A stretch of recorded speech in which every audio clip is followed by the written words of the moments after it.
Un saludo a todos, soy Luis Astudillo, estudiante de la Universidad Politécnica Territorial Andrés Eloy Blancos, específicamente en el PNF de Sistemas de Calidad de Ambiente. Y en esta oportunidad, junto con mi grupo, vamos a estudiar lo que es la legislación ambiental venezolana, haciendo énfasis en aquel elemento indispensable para la vida y el bienestar humano y el desarrollo sustentable del mundo entero. Este elemento no necesita presentación, estamos hablando del agua. Comenzamos. La legislación de aguas en Venezuela está conformada por las siguientes leyes y decretos. Tenemos la Ley de Calidad de las Aguas y del Aire, la Ley de Aguas, la Ley Orgánica para la para la prestación de servicios de agua potable y de saneamiento, el Decreto 883, por el cual se dictan las normas para la clasificación y el control de la calidad de los cuerpos de agua y vertidos o efluentes líquidos, entre otros decretos que mis compañeros le van a definir más adelante. Ahora, para el desglose de las leyes, daré inicio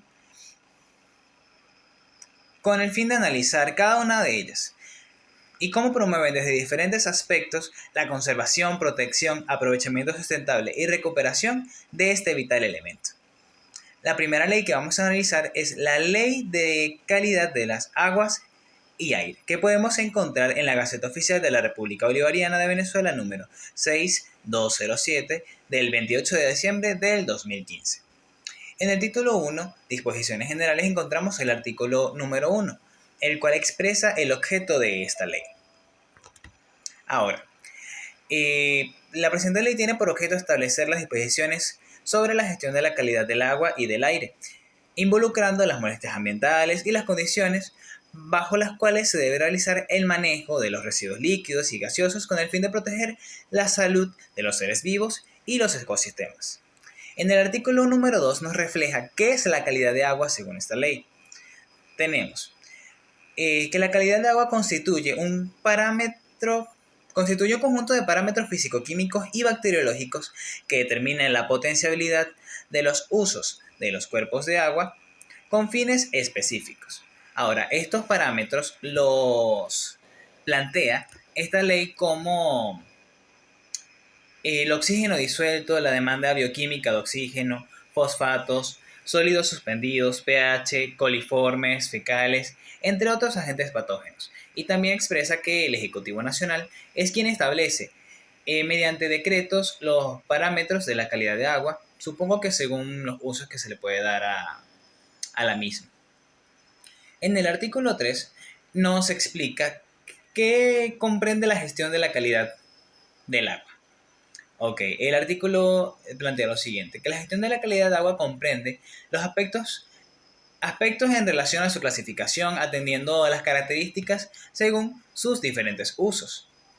Ahora, la ley plantea estas acciones en torno a anticipar y mitigar las actividades capaces de degradar las fuentes de aguas naturales, velar por sus recorridos y su represamiento, la reutilización de las aguas residuales, cuál es el tratamiento que hay que llevar a cabo para la misma, la protección integral de las cuencas hidrográficas, el seguimiento continuo y de largo plazo de la calidad de los cuerpos de agua, el seguimiento continuo de los usos de la tierra y sus impactos sobre las principales cuencas hidrográficas que abastecen el agua a las poblaciones humanas y los sistemas de riego de las áreas agrícolas. Pasamos al capítulo 2, donde nos habla de otros órganos y entes. En el artículo número 12.1 habla sobre las competencias, ¿cierto? Sobre cómo todos los ministerios se involucran para cumplir con el mismo propósito, proteger y preservar este vital elemento. Entonces, en el artículo 12, en el apartado 1, se refiere al Ministerio de Poder Popular con competencias en materia de salud y establece que al igual que todos, deben participar juntos con los ministerios de Poder Popular con competencia en ambiente, agricultura, energía, entre otros, en la elaboración de un plan nacional para la gestión integral de residuos, de desechos líquidos y gaseosos. ¿Correcto? La gestión integral de residuos y desechos líquidos y gaseosos. Correcto. Ok, pasamos al título número 3, Participación Ciudadana, donde en el capítulo 1 nos habla sobre los derechos que tiene la población con respecto a este tema.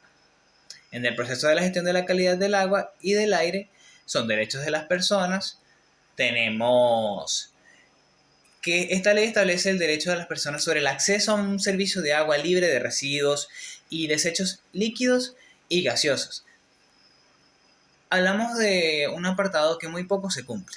Muy poco se cumple a nivel nacional, ya que muchas personas, muchos estados están privados de este derecho al no recibir agua potable o no recibir agua potable limpia a través de las tuberías. Y es una realidad de la cual no escapa nuestro país en este momento. Al igual que también establece que la población tiene derecho al acceso a la información y obtención de datos relacionados con el manejo integral de los residuos y desechos líquidos y gaseosos, obvio del agua que consumen, del agua que llega a sus hogares, cosa que también muy poco se cumple a nivel nacional. En el título 5, cuando hablamos de la calidad de agua, hablamos de los factores a considerar, según el artículo número 42,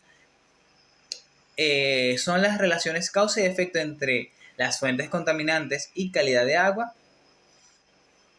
de los cuerpos receptores.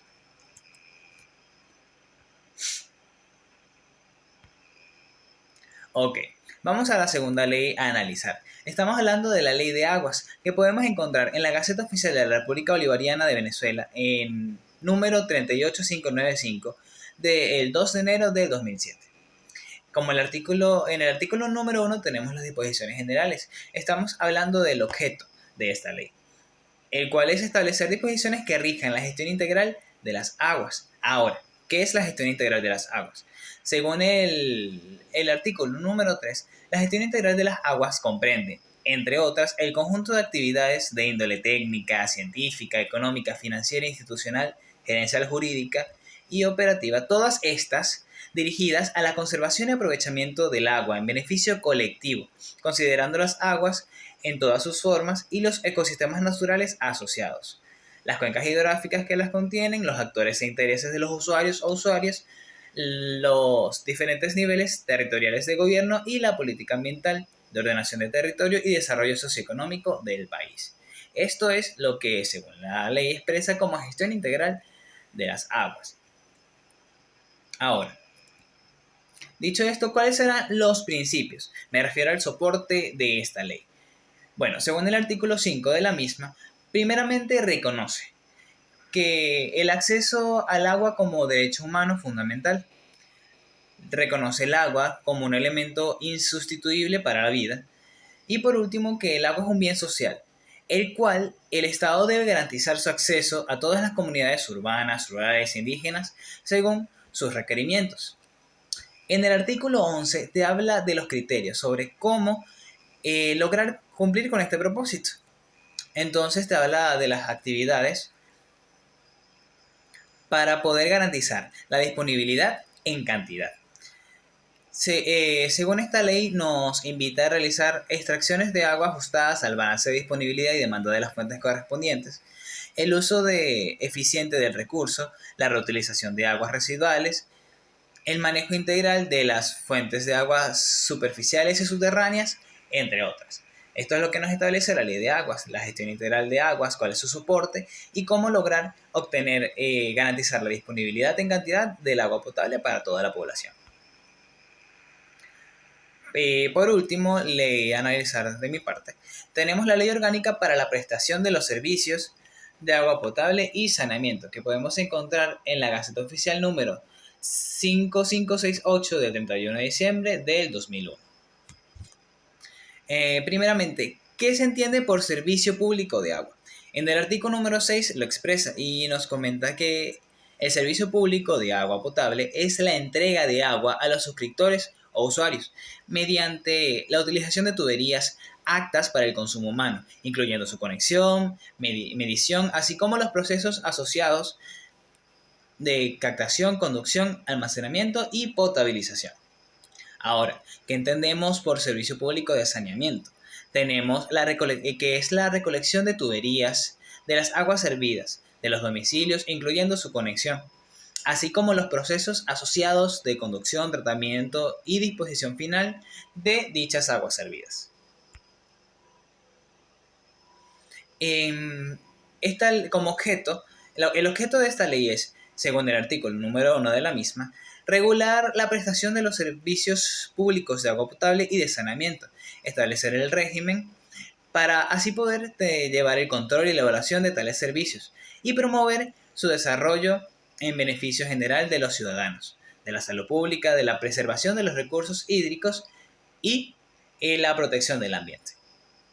Ahora, como pilares o el fundamento de esta ley, podemos encontrarlo en el artículo número 3, el cual comenta que es la preservación de la salud pública, el recurso hídrico y el ambiente, el acceso a todos los ciudadanos a la provisión de los servicios de agua potable y de saneamiento y el equilibrio entre los derechos y obligaciones de los suscriptores y de los prestadores del servicio.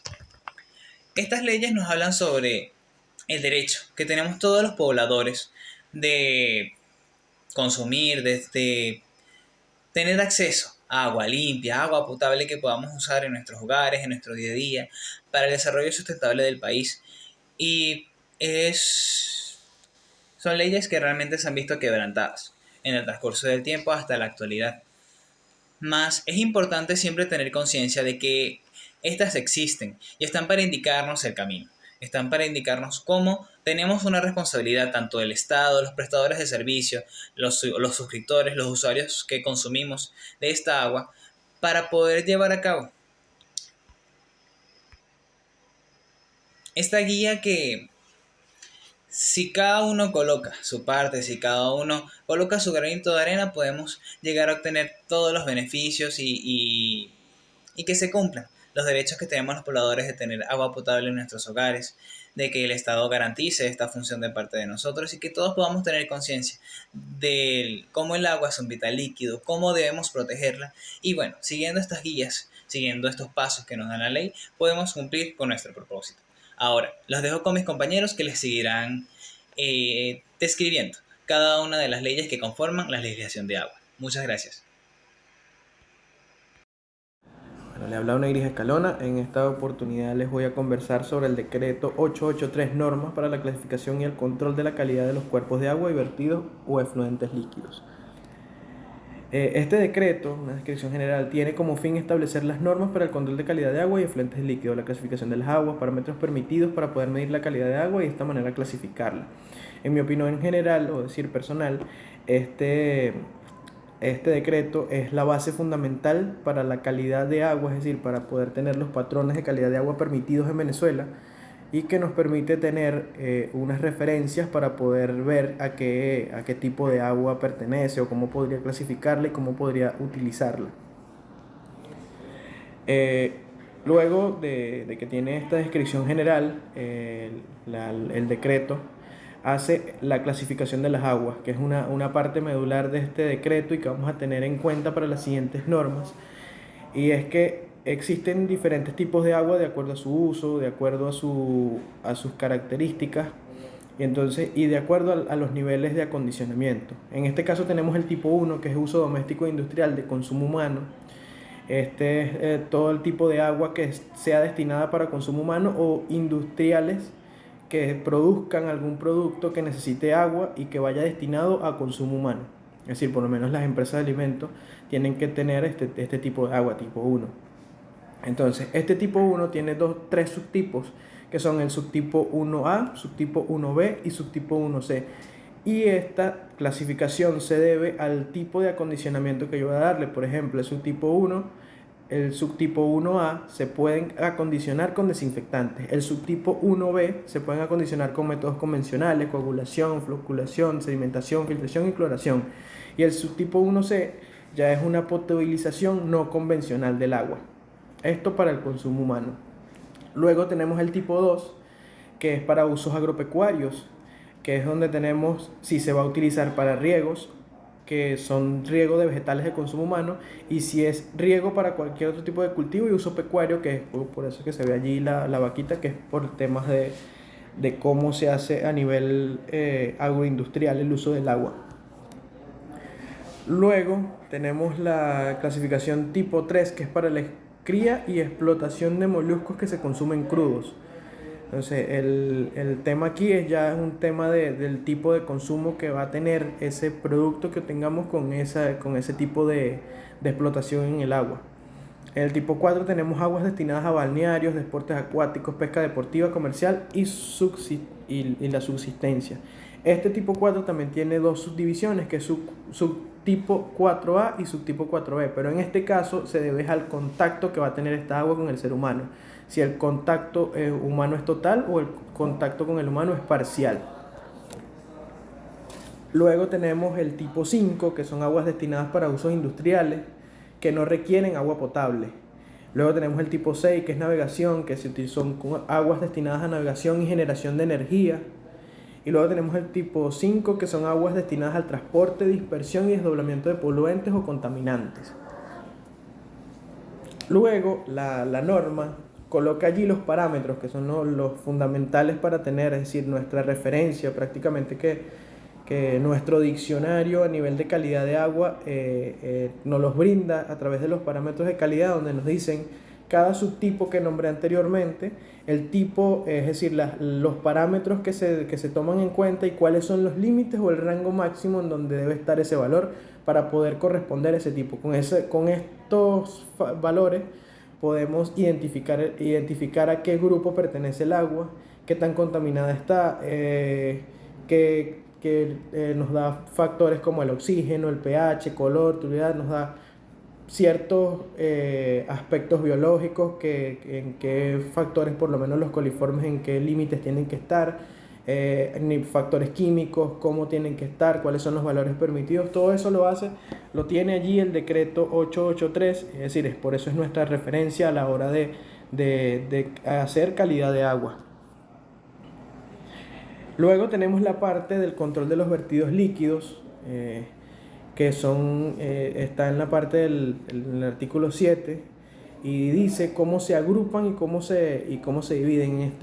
En esta parte toma un nexo que es división, agrupación, grupo y título, y nos dice qué actividad se realiza para poder llevarlo hacia ese grupo. Entonces, por lo menos en esta parte que puse como ejemplo, tiene producción agropecuaria, bovinos, equinos, granjas avícolas, granjas piscícolas y cultivos agrícolas intensivos, explotación porcina, explotación de minas de carbón. Y aquí tiene la división, la agrupación y el grupo. Esto es referente al tipo de actividad que se va a realizar, donde se va a utilizar este tipo de vertidos, es decir, los vertidos que se producen allí. Luego tenemos una clasificación de estos vertidos líquidos, que es en dos grupos. Grupo 1, sustancias para las cuales existe evidencia teórica o práctica de su efecto tóxico agudo o crónico. Aquí tenemos los compuestos orgánicos halogenados, los plaguicidas organofosforados, los organismos cancerígenos, es decir, sustancias cancerígenas, el mercurio y sus derivados, el cadmio y sus derivados, los aceites que son derivados del petróleo y los que tienen algún tipo de radioactividad. Esos están clasificados como grupo 1. En el grupo 2 son sustancias o parámetros que, aun cuando no se conozca de su efecto tóxico agudo o crónico, generan condiciones en el cuerpo receptor que afectan la biota o perjudican cualquier uso potencial de las aguas. En esto tenemos aceites orgánicos, todo lo referente al carbón, todo el fósforo elemental o derivados del fósforo, el nitrógeno como tal. Y el cloruro, los cloruros también son tomados en cuenta allí en el grupo 2. Luego tenemos lo que son las descargas a los cuerpos de agua. Entonces el decreto establece unos rangos o límites para lo que es las descargas en los cuerpos de agua de forma directa o indirecta, a ríos, estuarios, lagos y embalses. Entonces nos muestra, al igual que en la parte anterior, unos parámetros que tenemos que tomar en cuenta a la hora de chequear estas descargas en los cuerpos de agua, que tendríamos aceites minerales o hidrocarburos, aceite de grasa, y te dice los límites o rangos. Por lo menos el alquil mercurio no tiene que ser detectable allí, entonces, porque es sumamente contaminante. También habla de la parte de las descargas de redes cloacales, donde los parámetros de calidad de los vertidos líquidos que sean o vayan a ser descargados en redes cloacales no deben ser mayores de los rangos y límites permisibles establecidos en la siguiente lista. Entonces da una lista general de la descarga de las redes cloacales y qué límites son aceptables para poder hacer ese tipo de descarga. Ya terminado una parte que traté de hacer un breve resumen de lo que es el decreto 883, nos vamos al decreto 3219, que son las normas para la clasificación y el control de las calidades de aguas de la cuenca del lago de Valencia. Cuando revisamos el decreto, vamos a tener que las primeras partes hablan de la ubicación específica de la cuenca del lago de Valencia. Y en el artículo 2 dice: los efectos de la cuenca del lago de Valencia comprende una proporción del territorio nacional ubicada en jurisdicción entre los estados Aragua y Carabobo, con una superficie aproximada de 312.930 hectáreas, delimitada por una poligonal cerrada, definida por accidentes físicos naturales y por vértices expresados por coordenadas. Entonces, luego de eso viene una lista donde muestro todos los puntos que son la referencia hacia la ubicación exacta de la cuenca del lago de Valencia. Yo, tomando algunos de esos puntos, pude buscarlo en Google Earth y colocar aquí más o menos lo que es la ubicación satelital de la cuenca del lago de Valencia. Teniendo esto, luego viene la clasificación de las aguas del lago de Valencia. Es de resaltar que esta clasificación que está aquí es lo que se quiere alcanzar. Es decir, la cuenca del lago de Valencia ha sido un lago que ha sido muy contaminado, y entonces con este decreto se busca es sanitizar o buscar la manera de mejorar la calidad de esta agua, y por ende aparece una primera clasificación que dice todo el lago de Valencia, clasificación tipo 1, subtipo 1C, que son los referentes al decreto 883, que dice aguas que pueden ser acondicionadas por procesos de potabilización no convencionales. Luego dice subtipo tipo 2, tipo 4 y tipo 5, de acuerdo a la clasificación del decreto 883, que lo mencionamos anteriormente. Entonces, aparte de esa clasificación que tiene, la norma como tal nos dice otro tipo de clasificación que hace, que es en base al ciertas fases del río, es decir, ciertas fases del lago. Entonces allí coloca los diferentes ríos que desembocan en este lago, río Los Guayos, y coloca una clasificación específica de acuerdo a la norma 883, donde dice tipo 1, subtipo 1A. Aguas bajo la desembocación en el río Cabreales, te dice tipo 1, subtipo 1A, y te da una descripción más o menos en base a lo que dice el decreto 883 en qué se puede utilizar este tipo de agua que se encuentra en esa fase del lago. Entonces sigue con Caño Central, río Huigüe, río Tocorón, toda esta clasificación del río como tal, y dice el tipo 1, subtipo 1B, y dice aguas que pueden ser acondicionadas por medio de procesos de tratamientos convencionales de coagulación, fioculación, sedimentación, filtración y cloración. Entonces va dando cómo es el tratamiento de esta agua, es decir, cómo se puede tratar, y la clasificación que nos dice el decreto 883. Entonces acá sigue con más por lo menos río Maracay, río Güey, río Tapatapo, Limón, y va diciendo cada uno de las clasificaciones que tiene, tipo 2, tipo 1, subtipo 1A, de acuerdo a todos los que se desemboca allí en la cuenca del lago de Valencia. Entonces aquí, aparte de eso, bueno, ya ha terminado el tema del lago de Valencia, que fue la parte más medular que pudimos extraer para comprender un poco el tema del decreto. Se puede ver allí que lo que nos indica es cómo quieren que sea, cómo quieren que esté el lago de Valencia a nivel de sanidad. Luego viene el decreto 3219, que son normas para la clasificación y control de calidad de agua de las cuencas del río Yaracuy. Bueno, primero, y al igual que en el decreto de la cuenca del lago de Valencia, comenzamos con la ubicación en el artículo 2. O sea, los efectos de este decreto: la cuenca del río Yaracuy comprende una porción del territorio nacional ubicada en la jurisdicción del estado Yaracuy y parte del estado Carabobo, con una superficie aproximada de 232.000 hectáreas, delimitada por una poligonal cerrada definida por accidentes físicos naturales y vértices expresados por coordenadas.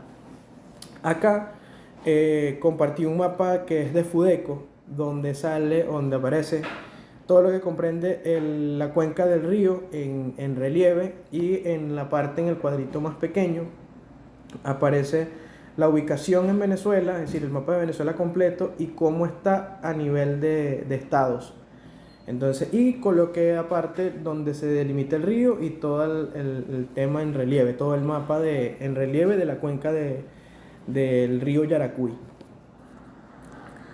Entonces, luego de eso viene la división de la cuenca. Entonces acá viene cómo ellos dividen o cómo se dividió en la norma la cuenca. Entonces dice que está sector Alto Yaracuy, desde su nacimiento en la serranía de Urachiche, progresiva 135, hasta el sitio denominado Paso San Rafael, donde comienza el remanso del embalse Cumaripa para el nivel normal del embalse, cota 202, progresiva.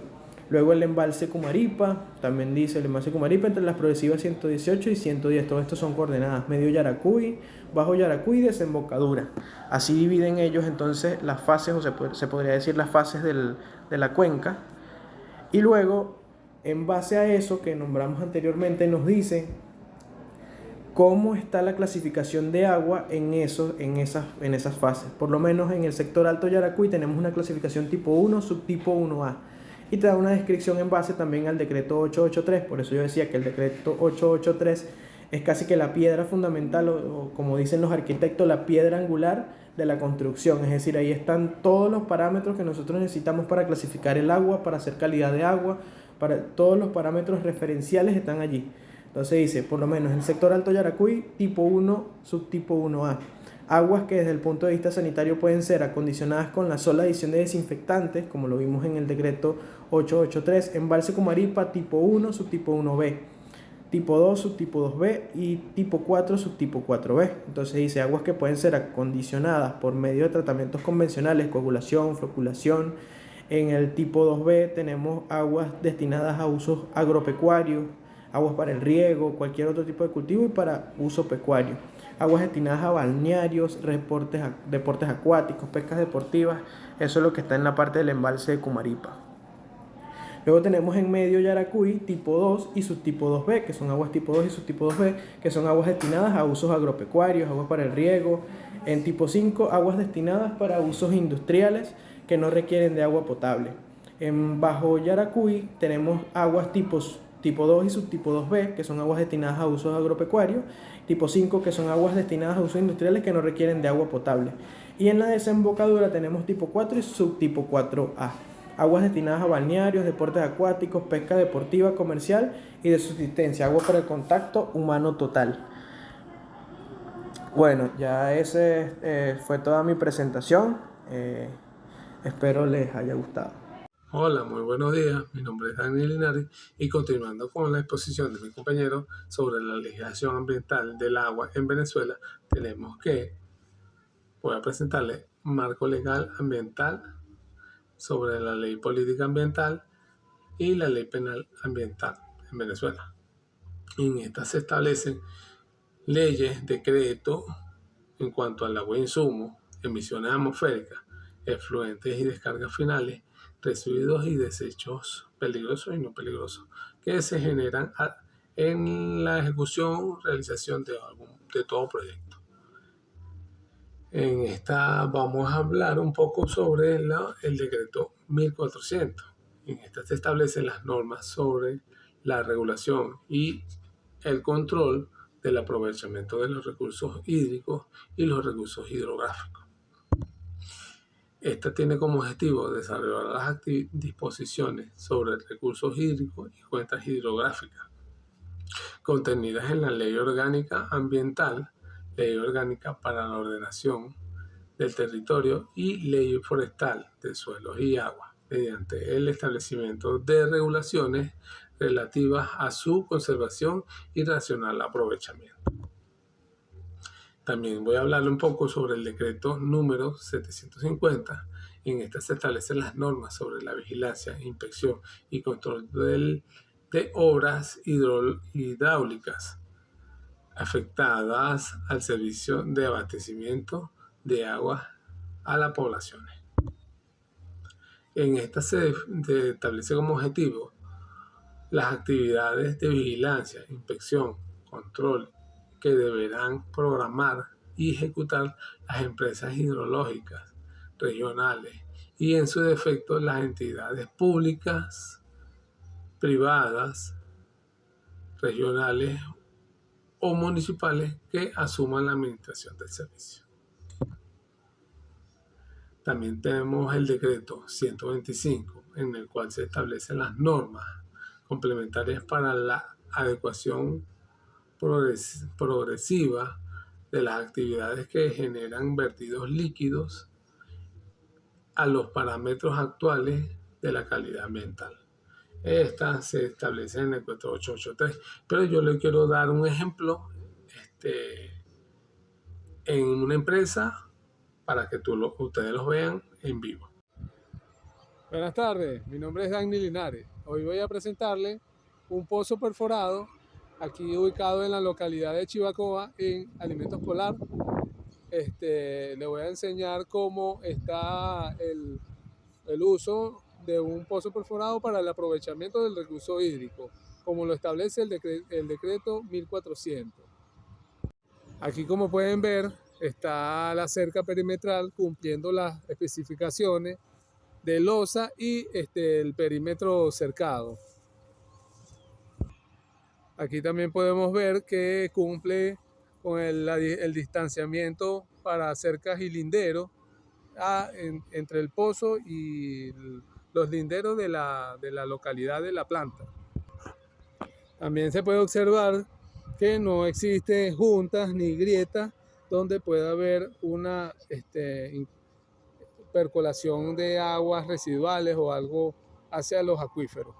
Aquí podemos ver el tablero de control, donde podemos ver también aquí la medición de caudal. Aquí la descarga de la tubería del pozo, es un pozo perforado donde el equipo de bombeo está en el fondo. Este es un pozo de aproximadamente 130 metros de profundidad. Aquí podemos ver el manómetro, el indicador, un filtro de aire para cuando haya la succión no entre aire contaminado hacia el sistema. Y ahí se puede ver la medición de caudal y la tubería de aforo. Compañeros, bueno, aquí les presenté uno de los 3 pozos que tenemos aquí en Planta Chivacoa, en Alimentos Polar, y que cumplen con sus características de construcción y fabricación. Bueno, ahora nos encontramos en una planta, donde inicia la planta de tratamiento de aquí de la planta. Yo les voy a mostrar un poco donde se recolectan todas las aguas servidas y residuales de la planta. Aquí nos encontramos donde llevan todas las aguas residuales de la planta a un sistema de bombeo, y posteriormente de acá van a ser enviadas a la planta de tratamiento de aguas residuales, a la PTAR de la localidad.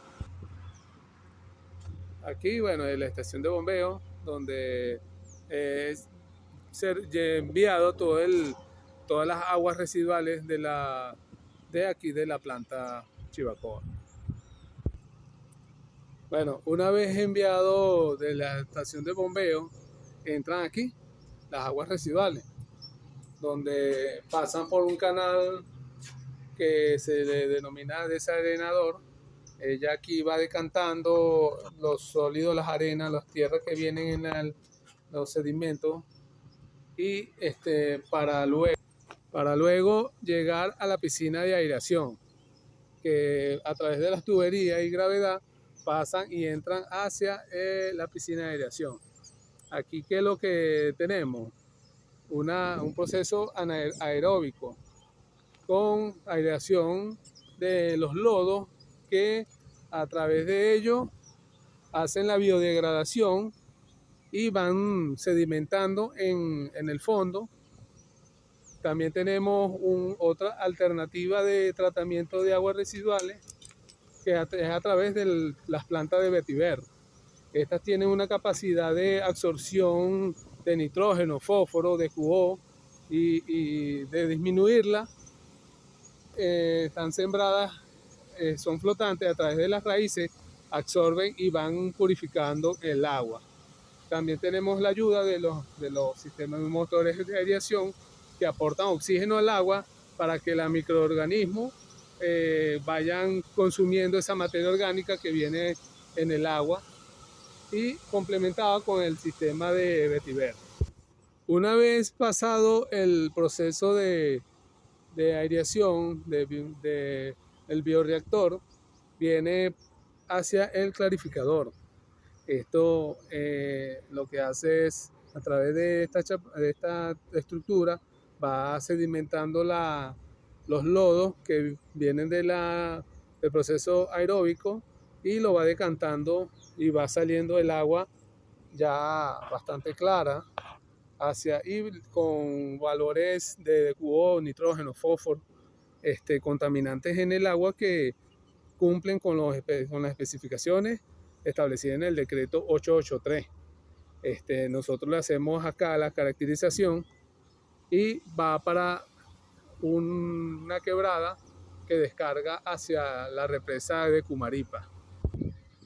Parte de esas aguas la utilizamos aquí en esta laguna y posteriormente es descargada y utilizada también para riego de la planta.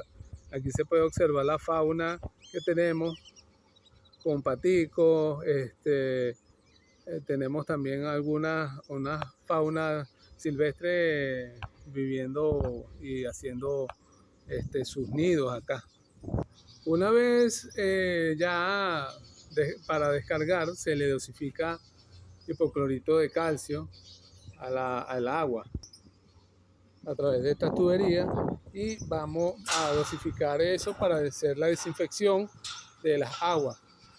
Por aquí estos canales van a hacer homogeneizar y hacer una medición del cloro residual para después ser descargada y se lleva la contabilidad de cuánta agua se está descargando hacia la quebrada a través de ese sensor y aquí podemos ver ya el agua que se está descargando hacia los efluentes finales. Bueno, compañeros, así como podemos ver, les acabo de mostrar un poco del tratamiento de las aguas residuales que se generan en alimentos polar, planta chivacoa. También pueden observar el uso que se le da luego del tratamiento de las aguas. A través de esas tuberías se hace y a través del bombeo se hace el riego de las áreas verdes, aprovechando los recursos ya utilizados y para impactar lo menos posible al ambiente de manera negativa. Buenos días, le habla la estudiante Margie Galíndez. Hoy le estaremos hablando sobre las resoluciones de Venezuela. En este caso, para tener claro qué es una resolución, ¿verdad? Como su misma palabra lo dice, es la solución de acuerdo a qué, a la toma de decisiones por medios de autoridades. ¿Para qué? Para solucionar un conflicto en específico determinado. En este caso sale la siguiente resolución específicamente ¿para qué? Para el tratado de pozos perforados destinados al abastecimiento de agua potable. En eso va a ser de acuerdo a normas sanitarias. ¿Para qué? Para su construcción, protección, operación y mantenimiento. Todo lo referente a ello, ¿para qué? Para un control y vigilancia, ¿verdad? De ese pozo perforado y obviamente, para lo que va a ser el abastecimiento de agua. En este caso debemos tener claro que son pozos perforados y agua de abastecimiento, que el pozo perforado son obras de ingeniería destinadas a captar las aguas superficiales o subterráneas para ser elevadas total o parcialmente al sitio de utilización, que en este caso va a ser para el abastecimiento del agua, que se refiere a agua proveniente de una fuente que sea destinada al suministro y uso de una determinada por su calidad, ¿verdad? Para ellos, este sistema, ¿verdad? O este conglomerado de actos que serán beneficiados para el uso de agua potable es la identificación, ¿verdad?, del terreno. También el uso, autorización por el Ministerio de Ambiente,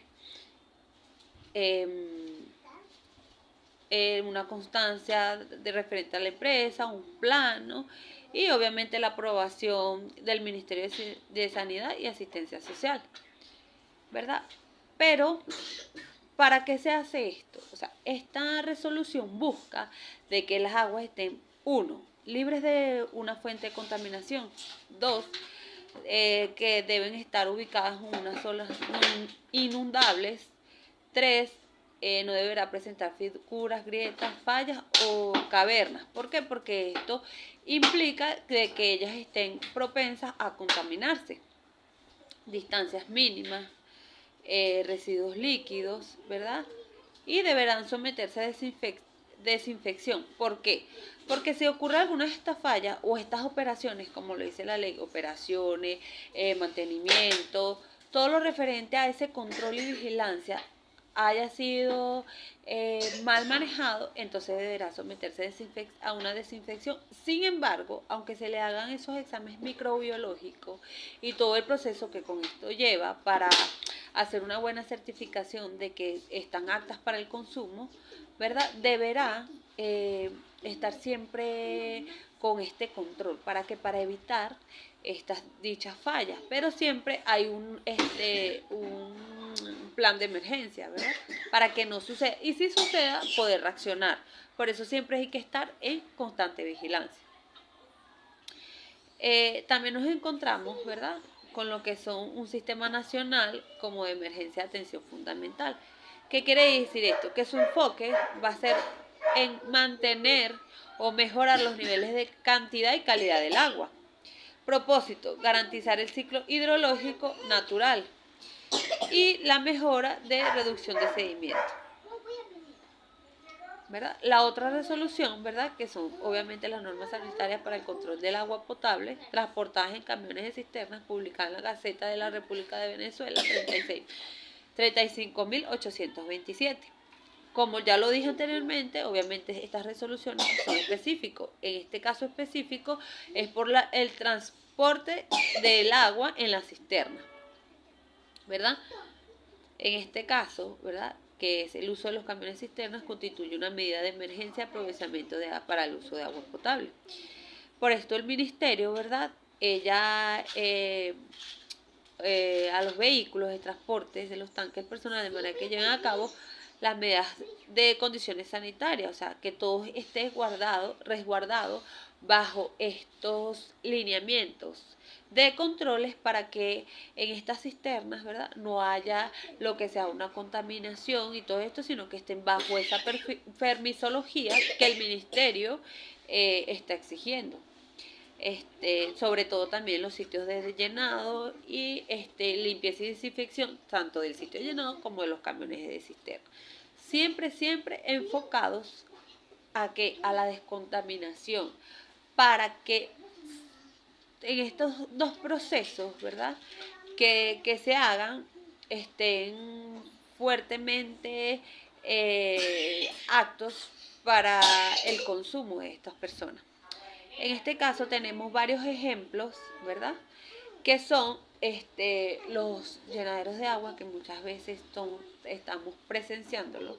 También en las partes de Barquisimeto, que hay zonas que obviamente no llevan agua y necesitan de la utilización de transportes de cisternas. Cuando ellos hacen el vaciado del agua, vemos completamente, con solo la observación, sin dar un diagnóstico o hacer un examen microbiológico para ello, la contaminación, o sea, que el agua viene revuelta, o sea, las cisternas no tienen la adecuada higiene, los trabajadores, las manipulaciones de todo, de las llaves, todo, no es el control como lo especifica. Lo que pasa es que no lo quise hacer tan extenso, como lo especifica, ¿verdad?, para el mismo, para el control que deben de llevar. Por eso hay que hacer un llamado de conciencia. ¿Por qué? Porque cuando protegemos el agua, protegemos la vida. Y somos uno de los más afectados porque la mayoría de las personas que habitamos actualmente en el estado Lara, por decir un ejemplo, estamos expuestos a estos malos funcionamientos y que se le están olvidando las leyes. Por eso tenemos que crear conciencia y proteger más lo que es el agua. Sabemos que las situaciones económicas no dan para a veces poder tener una vigilancia y control, pero sí hacer lo que la ley dicta, porque si no va a traer consecuencias.